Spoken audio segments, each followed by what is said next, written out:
여러분 수필에 대해서 먼저 간단하게 공부를 하고 정신 차려. 예은아 무슨 일이야?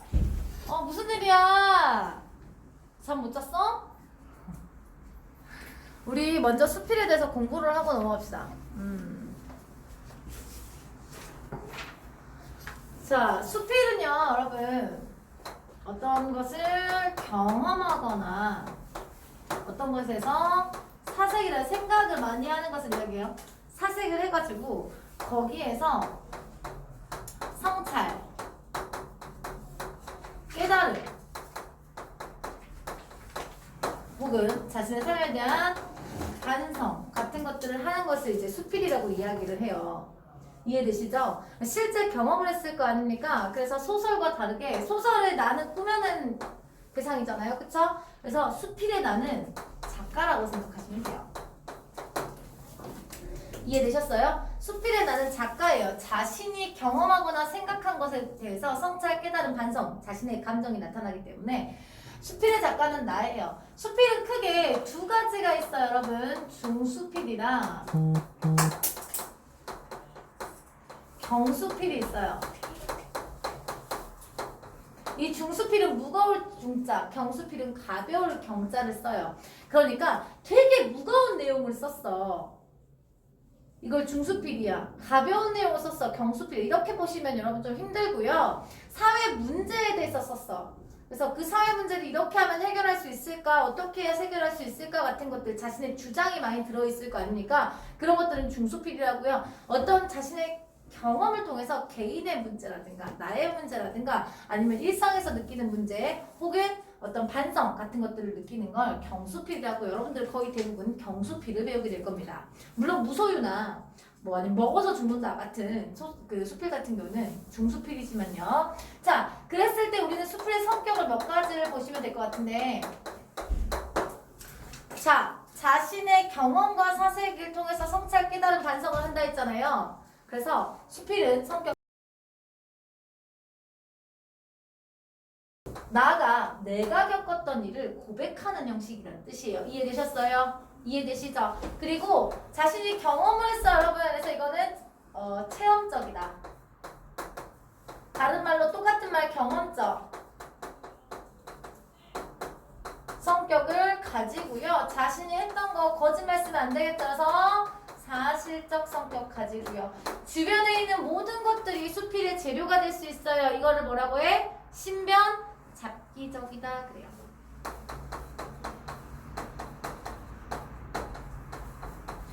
다른 말로 소재의 다양성이니까 내 주변에 있는 모든 것들이 수필의 재료가 될 수 있다는 뜻. 됐어요? 됐어. 그리고 여러분들 수필 써본 적 있니? 있죠. 있죠. 몰라요? 수필 써본 적 있어요? 없어요? 일기 안 써요? 아, 옛날에 편지 쓰죠. 기행문 쓰죠. 전부 다 수필이에요. 네. 그래서 얘는 여러분 전문가 아니잖아요. 너네 일기 쓰면서 편지 쓰면서 물론 형식이 정해져 있기는 해요. 편지 같은 경우에는. 근데 일기 쓰거나 기행문 쓰거나 감상문 쓸 때 형식 다 지켜서 써요? 아니에요. 비형식적.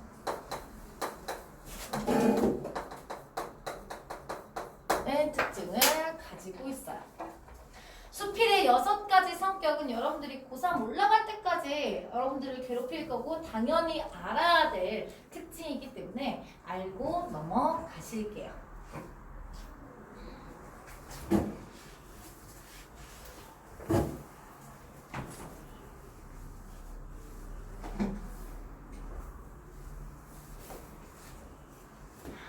선생님 그러면 수필에서 문제는 어떤 식으로 나옵니까? 유형이 수필은요 소설과 매우 비슷하게 유형이 나와요. 서술 방식을 물어보는 문제도 나오고요. 주제를 물어보는 문제도 나오고 소재의 의미를 물어보는 문제도 나와요. 이해되셨어요? 구성이 어떻게 됐는지를 문제를 나올 수도 있고요. 근데 중요한 거 주인공의 느낌을 찾으라는 건 여기서는 글쓴이의 느낌을 찾으라는 식으로 나올 거고요. 이해되시나요, 여러분? 이해되시죠? 그 다음에 글쓴이가 어떤 교훈과 깨달음을 얻었는지가 문제가 나오겠죠. 이해되셨어? 이 정도만 플러스 되지 나머지들은 전부 다 현대소설에서 배운 것과 유사한 식으로 문제가 나올 거다라고 생각하시면 되겠습니다. 자, 1번. 윗글에 보기에 대한 설명으로 적절한 것을 골라먹고 이거 어디서 많이 본 유형 아닙니까 우리? 현대소설 몇 채서 나더라? 이 문제 유형? 69페이지에 있는 1번 문제랑 유형이 엄청 비슷하지 않아요? 그쵸? 서술 방식 물어보는 거예요. 여기서 자신의 생각을 표현하기 위해서 어떤 표현 방식을 썼는지를 물어보는 거예요. 똑같은 문제예요. 2번 윗글을 읽으란 독자의 반응. 어떤 교훈을 주고 있는지, 어떤 소재를 가지고 있는지, 어떤 것이 깨달음의 계기가 됐는지 같은 것들을 물어보는 문제잖아요. 그쵸? 자, 3번. 기억 미음에 대제된 글쓴이의 심정이야. 아까 말했다. 선생님이 소설할 때는 심리 파악하는 문제 나올 수 있다고 말씀드렸잖아요. 인물의 심리 파악. 여기에는 글쓴이가 어떤 것을 깨닫고 느끼고 있는지를 물어보는 문제라고 생각하시면 돼요. 똑같죠? 똑같아요. 거의 비슷한 유형으로 문제가 나와요, 여러분. 자, 한번 읽어보도록 하겠습니다. 최우선 선정 이유는 안 읽어도 돼요. 안 읽어도 돼. 자, 왜냐하면 실제 문제는 최우선 선정 이유 같은 거 안 나와요. 작년 봄에 이웃에서 파초 한 그루 사왔는데 여러분 중심 소재 파초가 중심 소재예요. 어두운 것도 두어 뿔이 있었지만 모두 어미 뿌리로부터 새로 찢어낸 것들로 앉아서나 들여다볼 만한 조그만한 키들이었대. 기억, 요게 언제 자라서 키 큰 내가 들어선 많지 그늘이지나 생각할 때는 저우 한심했다. 이게 뭐야? 파초라는 건 여러분 이렇게 큰 열대 식물이거든요. 이파리가 커요. 그래서 그 파초선이라고 들어본 적 있어요, 여러분? 혹시 그 무협지 읽어보신 분 있어요? 무협지? 무협소설? 다 안 읽어봤어요? 무협소설 보면 이런 파초선이라는 게 나와요. 신선의 부채라는 뜻인데 이렇게 넓어가지고 한 번 바람 불면 바람이 일고 한 번 바람 불면 불이 커지고 막 이런 건데 파초가 그만큼 잎이 넓어요. 그래서 파초가 크면요, 여러분 그 밑에다가 이제 선베드 같은 거 놓고 이제 그늘로 사용하는 그러려고 하는 건데 얘는 생각보다 키가 너무 조그맣네. 내가 언제 이거 키워가지고 그늘 만드나? 라는 생각을 했다는 거. 그러니까 사실 내가 생각한 것보다는 기대에 미치지 못하는구나 라는 느낌을 받은 겁니다. 어렵지 않죠, 여러분? 그쵸? 어렵지 않죠?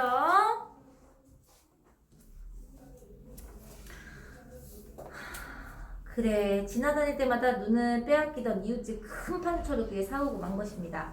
그래서 이해되시죠, 여러분? 큰 파초를 사왔어. 워낙 크기도 했지만 파초는 선지가 제일 좋은 거름이라는 말을 듣고 선지는 물론 생선 씻은 물이라든가 깻묵 같은 것을 틈틈이 주었어요. 무슨 말이에요? 그만큼 애정을 가졌다는 뜻입니다. 애정 느껴지시죠? 내가 파초에 대한 애정을 느껴져요. 작년으로 성북동에선 제일 큰 파초가 되었고 올 봄에는 새끼를 5이나 뜯어내게 되었던 거죠. 이해되시죠? 내가 이렇게 정성 들여서 키웠더니 이렇게 잘 자랐어 라는 뿌듯한 심정이 나타나고 있어요. 3번에 1, 2번 맞다는 것을 확인할 수 있죠. 그런 것이 올여름 그냥 그 기운으로 장차게 자라서 지금 아마 제일 높은 가지는 12자도 훨씬 넘을 만치 지붕과 함께 솟아서 퍼런 몽둥이. 여러분 자는 사람 한 팔 정도라고 생각하시면 되는데요.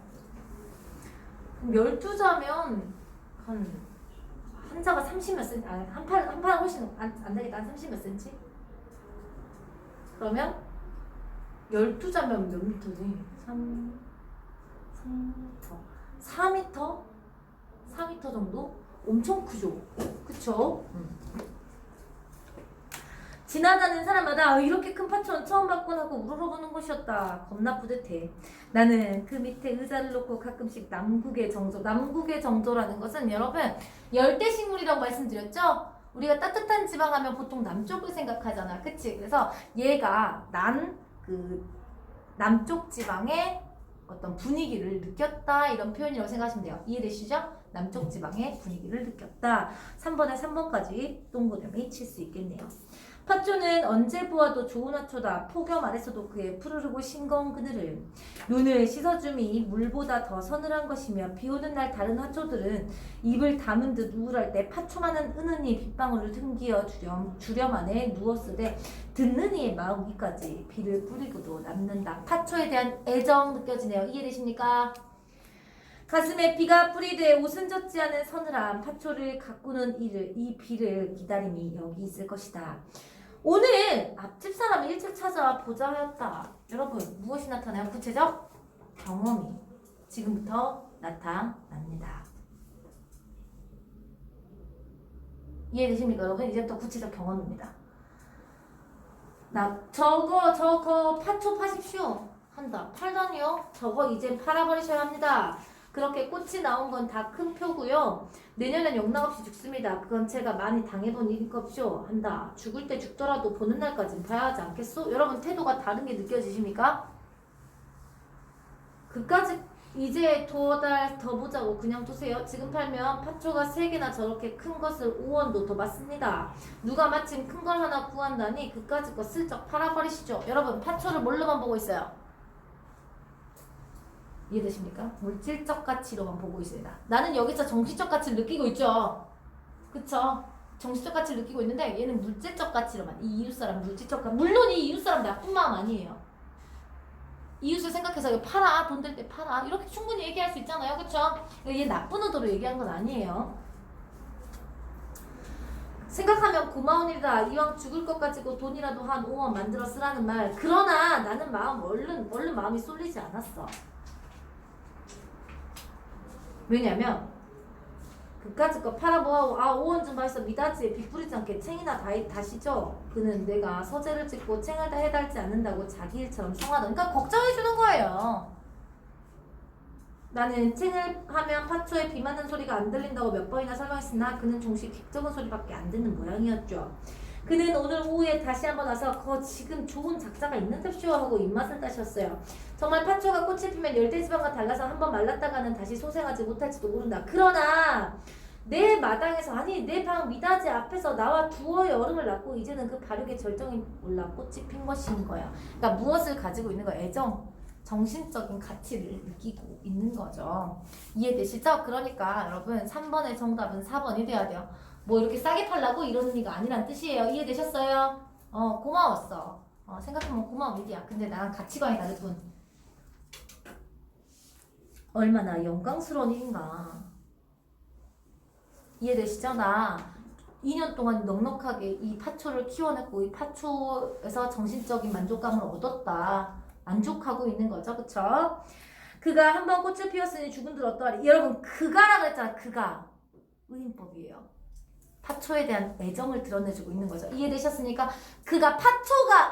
그가에서 그는 파초예요. 그러니까 파초가 나에게서 한번 꽃을 피워서 죽으면 어떠겠느냐라는 표현은 여기서 의인법을 사용했다는 건 파초에 대한 애정을 극한으로 보여주는 표현인 거예요. 이해되시나요, 여러분? 하물며 한마당 수북하게 세상이 솟아옵니다. 서리법 사용됐네요. 소를 길러 일을 시키고 늙으면 팔고 사간 사람이 잡으면 그 고기를 사다 먹고 하는 우리의 습관이라 이제 죽을 운명의 파촌이 5원이라도 받고 팔라고 준 사람 그 혼자 드러내기에 모진 사람은 아니야. 이해되시죠? 그 사람 모진 사람 아니야. 그러나 무심코 바람에 너울거리는 파초를 보고 그 눈으로 그 사람의 눈을 볼 때 나는 내 눈이 뜨거웠다. 여기서 그 눈도 여러분 파초의 눈은 그러니까 파초가 봤을 때 우리 인간들의 생태가 얼마나 슬프겠느냐 이런 표현이라고 생각하시면 됩니다. 어서 가슈. 그리고 올가을엔 옴이나 작년보다 더 깊숙이 파슈. 참 딱하십니다 라면서 입맛을 다시면서 아까웠던 거죠. 그러니까 이해되십니까? 자, 그래서 1번 문제의 정답은 1번이 되겠습니다. 계절의 변화 안 나타났고요.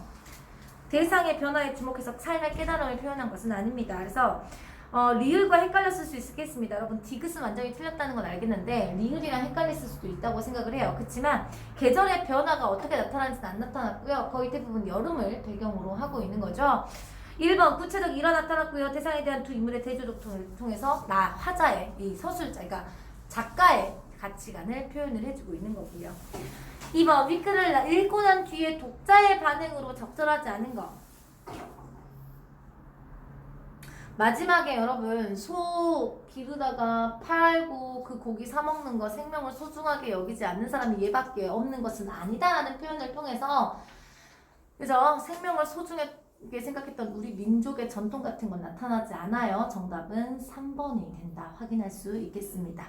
이해되시나요? 이해되셨죠? 몇 번 했어 이거?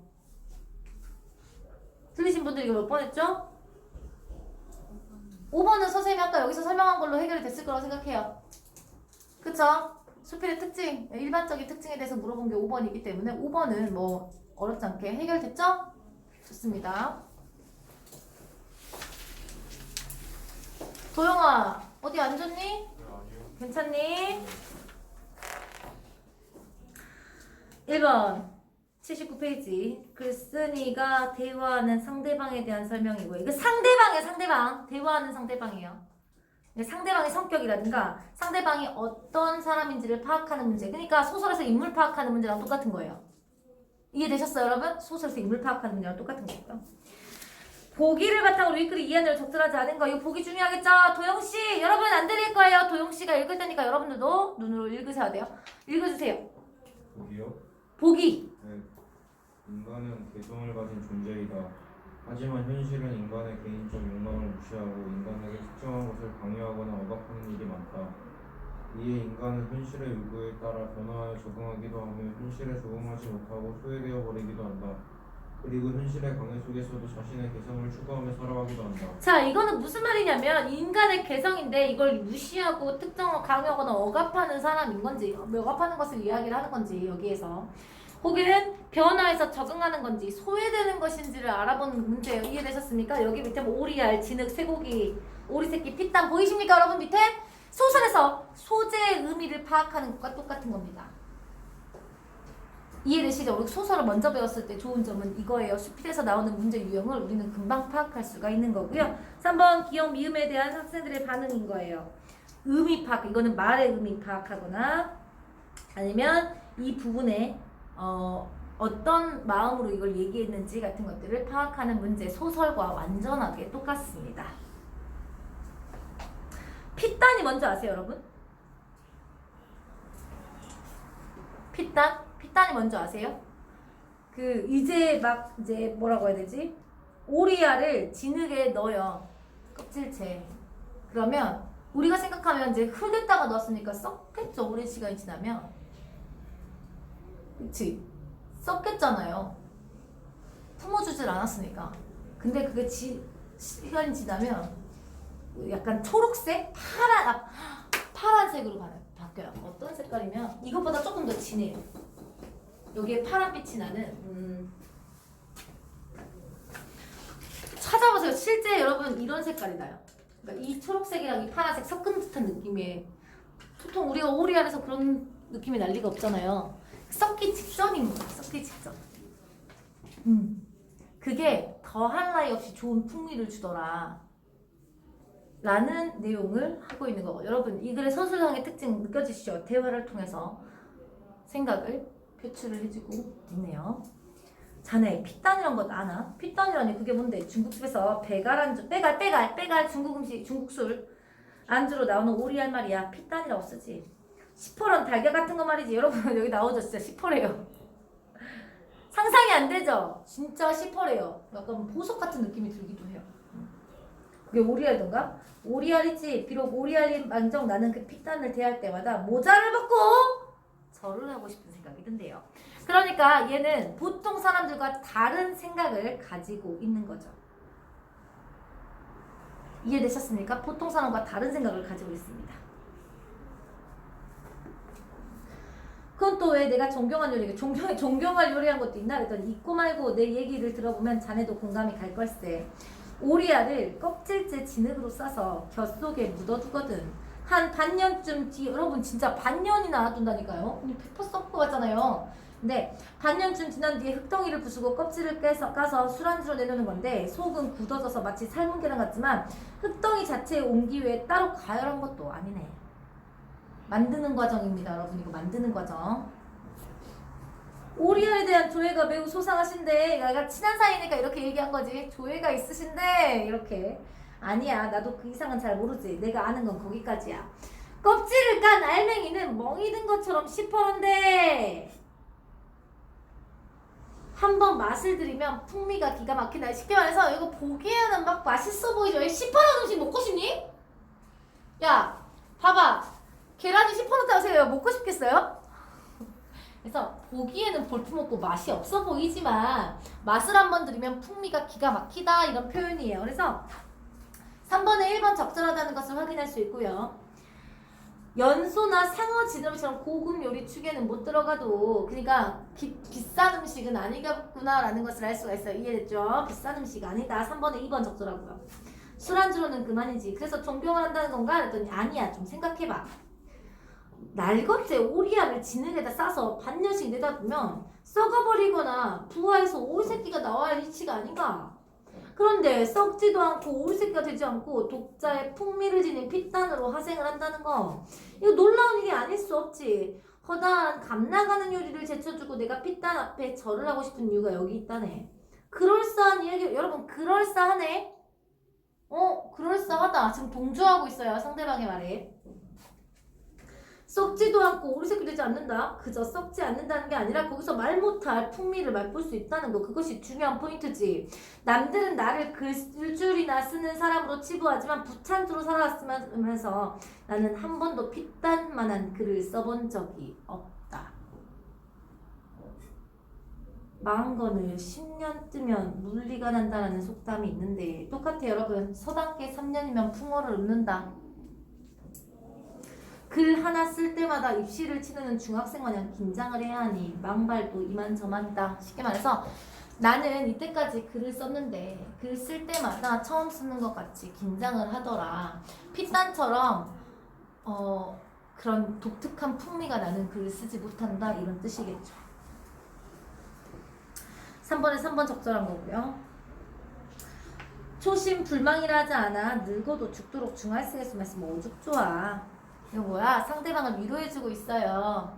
이거 상대방을 위로해주는 말이에요. 에이 어때? 초심을 지키면 좋은 거지. 죽을 때까지 중학생처럼 초심을 지키면 좋은 거야. 그러니까 초심을 지키는 게 좋다는 표현이지 젊었으면 좋겠다라는 표현은 아니에요. 이해되셨어요? 3번의 정답이 4번인 것을 확인할 수 있죠. 그런 건 좋게 말하는 거고 잘라 말해서 핏단만큼 물리가 나지 않는다는 거야. 이왕 글을 쓰려면 하다못해 핏단급 쓰는 돼야겠는데 썩어야 할 것이 썩어버리지 않고 독특한 풍미를 풍긴다는 거 멋있는 얘기로구만. 상대의 말에 동조를 해주고 있는 겁니다. 그런 얘기 나도 하나 알지. 핏단의 경우는 좀 다르지만 무슨 얘긴데 오래전 해방 전 오래된 이야기지만 선배 한 분이 평양 갔다 오는 길에 역도에서 전별로 받은 쇠고기 뭉치를 서울에 돌아와서 행장소에 넣어둔 채 까맣게 잊어버리고 있었대. 우리가 생각해보자 여러분. 한 7일은 걸어왔을 거야. 냉장고에 안 들고. 그쵸? 근데 썩지를 않았어. 뭐 썩었을 것 같잖아요. 그쵸? 뒤늦게 생각해서 그걸 꺼냈더니 썩으려 드는 직전이야. 하루만 더 넣었더니 내버릴 수밖에 없었던 그 쇠고기의 맛이 그렇게 좋을 수가 없었대. 우리가 생각하는 그 숙성이 된 거죠. 그 뒤부터 그 댁에서 소기를 의뢰 며칠씩 묵혀두었다가 상하기 시작할 하루 앞서 장만하는 것이 가풍이 됐다는데 썩기 직전 맛이 제일 좋다는 게 뭔가 인생하고도 상관있지 않아? 썩기 직전에 가장 그러니까 어떤 물리가 생기는 거 어떤 이치에 대해서 생각하고 성숙을 했다는 상태를 이야기하는 거죠. 썩기 바로 직전이란 그 타이밍이 어렵겠군. 썩는다는 말이 어폐가 있긴 하지만 쉽게 말해서 썩는다는 게 말의 이치가 전부 다 맞지는 않긴 하지만 그래서 3번에 5번이 적절한 것을 알 수 있는데요. 이를테면 새우젓이나 멸치젓 하는 젓갈 등도 생짜 제맛이 아니고 삭혀서 내는 맛이라고 할 수 있지. 이해되시죠 여러분? 어떤 것에 익숙해지고 혹은 어느 정도의 성숙을 한 후에 나오는 그 맛을 따라갈 수 없다라는 표현. 자, 1번에 글쓴이의 상대방 간접 체험. 우리 아는 형님이 이해됐습니까? 6.25 때 겪은 건데 하면서 상대방의 말에 공감을 해주고 있는 거 느껴지시나요 여러분? 1번의 정답은 2번이 되겠고요. 2번 진흙에 싼 오리알은 현실에 살아가는 인간이라고 했을 때 오리알을 싼 진흙은 뭐예요? 뭐예요? 너 썩거나 오리로 부화해라 라고 하는 외부의 현실일 겁니다. 이해되셨습니까? 3번 쇠고기는 현실에 적응하지 아니죠 여러분. 물미가 났다니까 썩기 직전 맛이 최고인 상태를 이야기하니까 정답은 3번이 되는 겁니다. 무소유까지 할 수 있겠네요.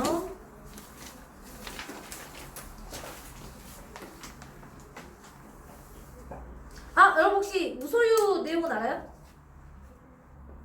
무소유 하니까 우리 풀소유 누구냐? 혜민 스님이 생각나는데 신발만 120만 원짜리 신고 다니시는 그분 있잖아요. 4층짜리 빌딩 있으시고 근데 무소유를 가르치셨던 그 풀소유 혜민 스님 아시나요 여러분? 한참 난리 났었잖아요. 혜민 스님이 생각이 나는데 법정 스님은 실제로 죽을 때까지 이제 무소유를 실천하신 분이세요. 무소유 실천하신 분이고 제목부터 알겠어요. 그러니까 소유하지 않는 것에 대해서 이야기를 하신 분이고요. 난에 대해서 이야기를 하셔요. 난에.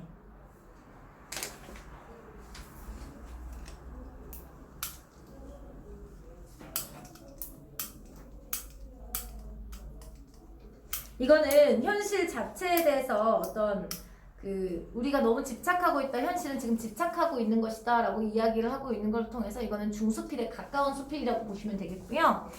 1번 윗글에 대한 설명을 적절하지 않은 것은이잖아. 여러분 서술 방식 표현 방법 물어보는 문제예요. 이해되시죠? 왜냐면 인용, 역설적 표현, 유명인의 일회 소개, 개념을 정리, 특정 상황을 가정. 여러분 이해되시나요 여러분? 이거 주장하고 있으니까 중수필과 가까워요. 이해되셨어? 이해되셨어? 자, 이거 없는 거 찾으라는 거예요. 없는 거. 기억을 바탕으로 간디의 생각. 여기 그냥 기억 보고 여러분 간디가 어떤 생각을 했겠느냐를 파악하면 돼요. 3번 윗글을 글쓴이가 보기에 대해 이거 안 읽어도 돼요. 왜냐면 글쓴이가 보기에 보일 반응이잖아. 이해되십니까? 보기를 바탕으로 글을 이해한 것이면 보기부터 보셔야 되고요. 글쓴이가 보기에 대해서 얘기할 것 같은 경우에는 여러분 글 먼저 보고 보기를 보셔야 되는 거예요.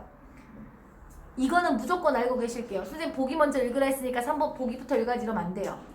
얘는 글쓴이가 보기에 대해서 평가하는 거고요. 선생님이 보기 먼저 보라고 하는 거는 보기를 통해 윗글을 이해한 것으로 적절하지 않은 것은 같은 경우에는 보기를 먼저 보셔야 되는 거예요.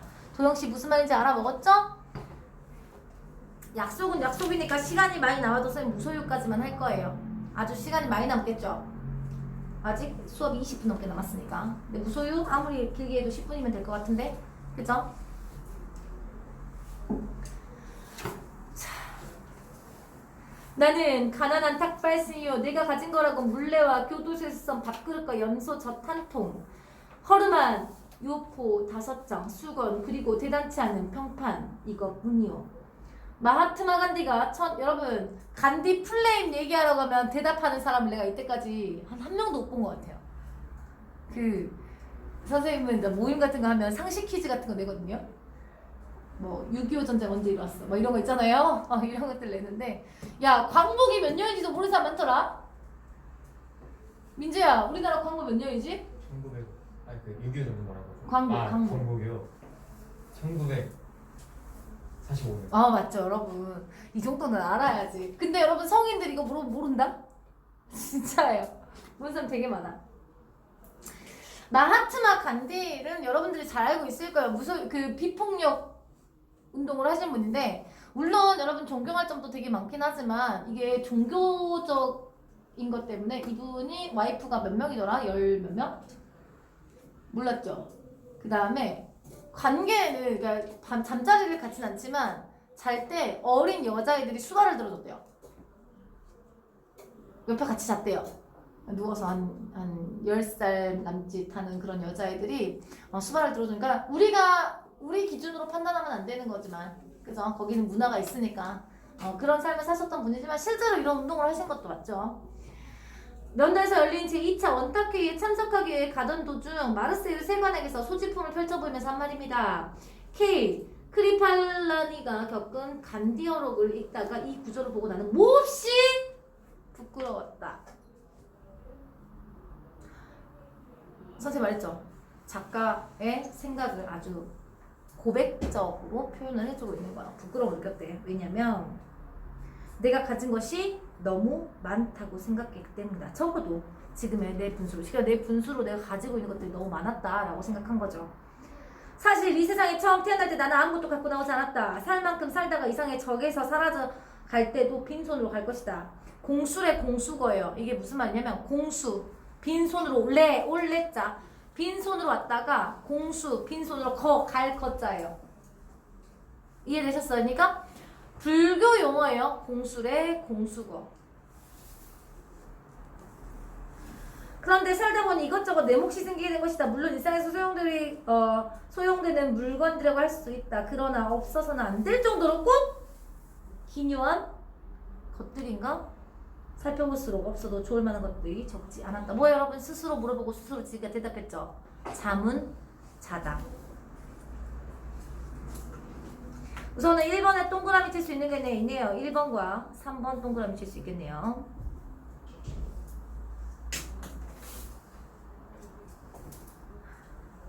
이해되십니까 여러분? 1번과 3번 동그라미 칠 수 있죠? 우리들이 필요해서 물건을 갖게 되지만 때로는 그 물건 때문에 적잖이 마음이 쓰이게 된다. 그러니까 무엇인가를 갖는다는 것은 밑줄. 무엇인가를 갖는다는 것은 다른 한편으로 무언가에 얽매인다는 것. 이 사람의 주장입니다. 생각이에요. 생각. 이거 정의 아닙니다. 그냥 이 사람의 생각을 표현하는 겁니다. 소유에 대해서. 필요에 따라 가졌던 것들이 오히려 우리 부자유하게 얽매인다고 할 때 주객이 전도돼 우리가 가짐을 당한다. 그러므로 많이 갖고 있다는 것은 혼이 자랑거리 되지만 그만큼 얽혀있다는 측면에서 동시에 지니고 있다는 것.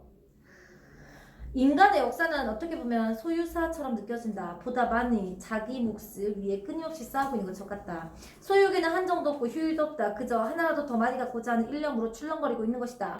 물건만을 성이 차지 않아 사람까지 소유하려 든다. 그 사람이 제 뜻대로 되지 않을 경우에 끔찍한 비극도 불사하면서 제정신도 갖지 못한 처지에 남을 가지려고 한다. 소유욕은 이에 정비를 한다. 이해와 그것은 개인뿐만 아니라 국가 간의 관계에서 마찬가지. 어제 동방들이 오늘 맞서가 되는가 하면 서로 우렁대던 나라끼리 천선사적 관계된 사회는 우리도 얼마든지 보고 있다. 그것은 오로지 소유의 바탕을 둔 이해관계인 것 때문이다. 만약 인간의 역사가 소유사의 무사유사로 그 향을 바꾼다면 어떻게 될까? 여러분 소유사에서 무사유사로 바꾸면 어떻게 될까? 뭐예요? 특정 상황을 가정하고 있는 겁니다. 됐습니까? 가정법입니다. 가정법. 만약, if, 가정법 1번에 몇 번 동그라미 칠 수 있죠? 5번 동그라미 칠 수 있는 겁니다. 아마 싸우는 일이 거의 없을 것이다. 주지 못해 싸운다는 말은 듣지 못했으니까. 간지는 또 이런 말을 했다. 내가 소유가 범죄처럼 생각된다.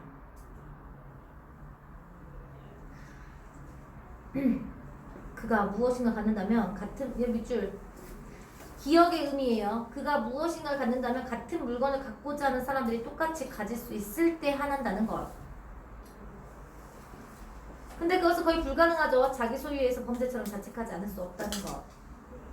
이해되십니까 여러분? 내가 뭔가 가지면 어떤 사람들이 똑같은 걸 똑같이 가질 때나 가져야 된다라는 거예요. 이해되십니까? 그럼 가지는 것이 공평해야 된다. 2번의 정답이 나올 겁니다.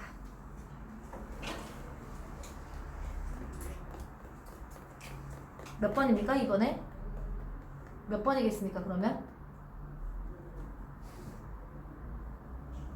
뭐야? 다음 풀 여기 아직 2번까지 풀어야겠구나. 여기 정답 나옵니까 혹시? 자신감 있게 누가 얘기해 줄 사람? 민지야 나왔니? 2번이요. 좋습니다. 이해되십니까? 왜 2번인지 알겠죠? 얘가 아예 갖지 마가 아니잖아. 아예 갖지 마면 1번이 맞을 수 있어요. 그죠? 그리고 얘가 지금 공정하게 경쟁하자 이런 의미도 아니지. 그래서 3번도 틀렸어. 그리고 얘가 부의 합리적인 이용을 하려 아니죠 여러분. 이것도 아니죠. 그리고 생산활동에 참여해서 부는 얻으면 괜찮다가 아니야. 그러니까 내가 갖는 게 모든 사람이 가질 수 있으면 공평하게 가질 수 있으면 가져도 된다는 뜻이야. 그러니까 부는 공평해야 된다라는 뜻이야. 부는 공평해야 된다. 소유는 공평해야 된다라는 의미를 가지고 있는 거죠. 그러나 우리는 언젠가 한 번은 빈손으로 돌아갈 것. 2. 내 육신마저 훌훌히 떠나갈 것이다. 하고 많은 물량일지라도 우리도 어떻게 하지 못할 것이다. 자, 여러분 밑줄. 크게 버리는 사람만이 크게 얻을 수 있다. 밑줄 쳤나요? 하나 더 밑줄 치고 선생님 설명해 드릴게요. 물건을 마음에 상하고 있는 사람들이 한 번쯤 생각해보면 아니다. 밑줄 아무것도 갖지 않을 때 비로소 온 세상을 차지하게 된다. 방금 밑줄 친 두 개는 역설법입니다. 크게 벌어야 크게 갖는다. 아무것도 가지 않아야 세상을 차지한다. 됐습니까 여러분? 역설법이죠. 1번에 몇 번까지 동그라미 칠 수 있죠? 2번. 좋습니다. 1번에 정답 나왔네요. 몇 번입니까? 4번입니다. 좋습니다. 마지막 3번은 주연 한번 읽어줄래? 평소 카메라에 관심이 많았던 연수는 철수가 새로 산 K라는 제품이 마음에 들었다. 그래서 철수에게 카메라를 빌려달라고 부탁했지만 철수는 거절했다. 이에 마음이 상한 연수는 애인 대출을 받아 복음을 주고 K를 샀다. 그리고 카메라 촬영을 보여주며 바다 변화의 사람들과 여행 촬영을 나왔다.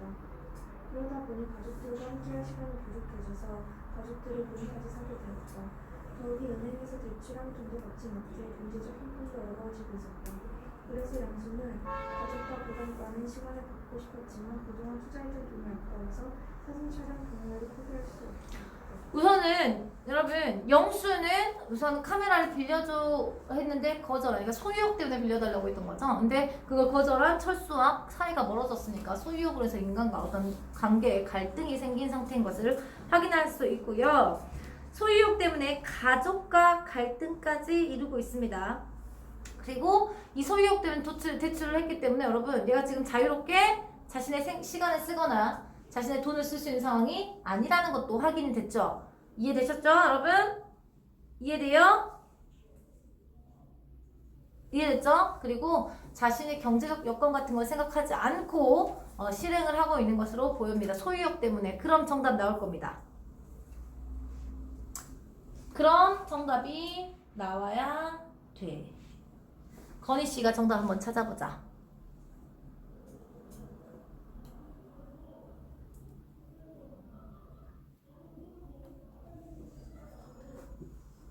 안 나와? 4번. 좋습니다. 사람을 소유하려고 하는 모습은 나타나지 않았죠. 와, 시간 많이 남았는데 한 13분 남았지만 여러분 약속은 약속이니까 오늘 수업은 여기까지. 숙제 있습니다. 이번 주에는 모의고사 안 하니까 모의고사 안 하죠 이번 주에 여러분.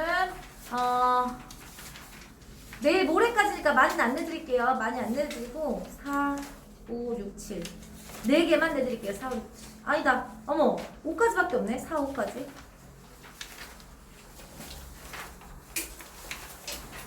에이 여러분 우리 이번 주는 여유롭게 지냅시다. 5까지만 해오세요. 너무 고맙죠? 87초까지 6문제밖에 안 되거든요. 스피드에 대해서 배웠으니까 선생님이 숙제를 내드린 거고요. 극갈래는 왜 선생님이 숙제를 먼저 안 내주냐면 극갈래는 극갈래에 대해서 오늘 수필한 것처럼 배우셔야 훨씬 더 문제를 빨리 풀 수 있어요. 이거 쉽게 풀 수 있거든요. 이번 주에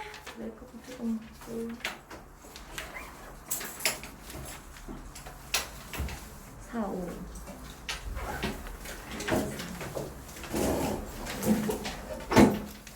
다음 주 화요일까지만 해도 여러분 딱 끝날 것 같거든요. 이해되시죠? 다음 주 화요일까지 선생님이랑 웰컴 현대 그까지 전부 다 끝내고 여러분 시험 한번 현대 문학 시험 한번 봐보도록 하겠습니다. 왜냐면 화요일 날 한 타임을 수업을 하면 뒤에 타임이 시간이 남을 거예요.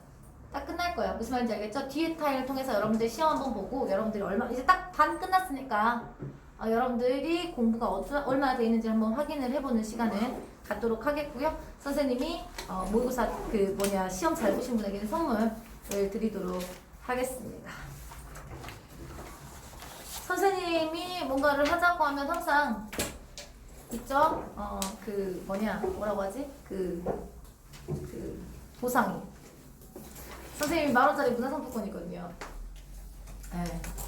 그거를 드릴게요. 1등은 10,000원짜리 문화상품권 드릴게요. 2등은 5,000원짜리 드리도록. 여기까지 수고하셨습니다.